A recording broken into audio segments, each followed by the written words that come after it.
At the Last Supper, when Jesus says, "This is my body, this is my blood," this truly became his body. This truly became his blood. The bread and wine became Jesus Christ's body, blood, soul, and divinity. These promises find their fulfillment in the Eucharist, the central sacrament in Orthodox Christianity. Through Holy Communion, believers participate in the body and blood of Christ, experiencing a true union with God and becoming partakers in divinity. In Orthodox theology, the Eucharist isn't merely a symbolic ritual, but a mystical reality where God's real presence nourishes and sanctifies souls.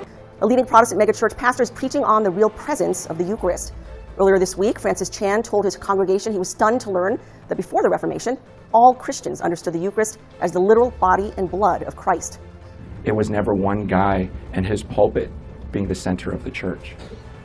It was the body and blood of Christ. Eat God in the Eucharist. Eat God.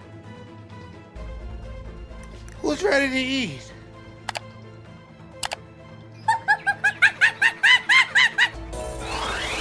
Hi kids, welcome to my magic show! Yay! Hocus Pocus Pappy! Hey y'all, today I'll be kicking off part 1 of the Refuting the Eucharist series. Now, as you can see from the video on your screen, here I am filming my friends make the bread, which I used to help them make until I felt convicted not to. Point being, I am familiar with the steps and symbolism associated with it, just in case any upset Catholics or Orthodox want to claim otherwise. Now, keep in mind this is part 1 of a series, so stay tuned to see the complete destruction of this misapplication of Scripture. Let's begin with the Word of God, specifically, what happened in Exodus 32 with the golden calf. Quick recap in 3, 2, 1.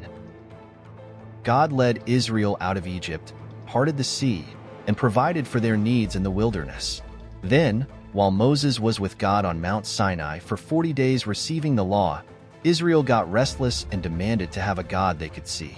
So, they made Aaron melt their gold and make a calf for them to worship. I'd like to just pause to emphasize what was just mentioned. 1. God did these miracles without even being seen, but Israel, like most Christians today, don't want to walk by faith, they want to walk by sight. Hence why they needed a God they could physically see, big huge emphasis on the physical part. 2. Humans, including God's people, are prone to idol worship through visible things in the physical. Now, at this point you might be wondering, what does Exodus 32 have to do with the Eucharist and the real presence theology? Let's just see what Moses made them do with the calf, shall we? And he took the calf which they had made, and burnt it in the fire, and ground it to powder, and strawed it upon the water, and made the children of Israel drink of it. In case you have trouble following, Moses ground their idol and made Israel ingest their gods. A question might arise as to why that was. Well, perhaps it was a reminder to Israel that their gods ain't considering that's what they became shortly after. Now, keep that story in mind as we get back on track to the Eucharist's supposed real presence. As you heard in the beginning of this video, Catholics and some Protestants consider Jesus to become the actual bread and wine. Or in other words, they Eat God in the Eucharist. One more time, please. Eat God in the Eucharist. Right, at least they're honest about it. Now, I'm no doctor, but in case you don't understand what happens to food and drink once ingested, here you go.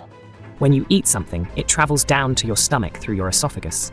In stomach, there are acids that turn the food into fine paste and particles. The food is then sent out to the intestines. Here, digestive enzymes from liver and pancreas act on the food and absorb most of the nutrients. The food then moves to large intestine, which absorbs water content from it and is then excreted. Cool. So I guess the misunderstanding begins with confusing physical food for spiritual food. Essentially, the real presence theology implies Jesus died on the cross to end up in the toilet. #blasphemous. So next time you want to Eat God in the Eucharist. just remember the potential message to Israel: your gods ain't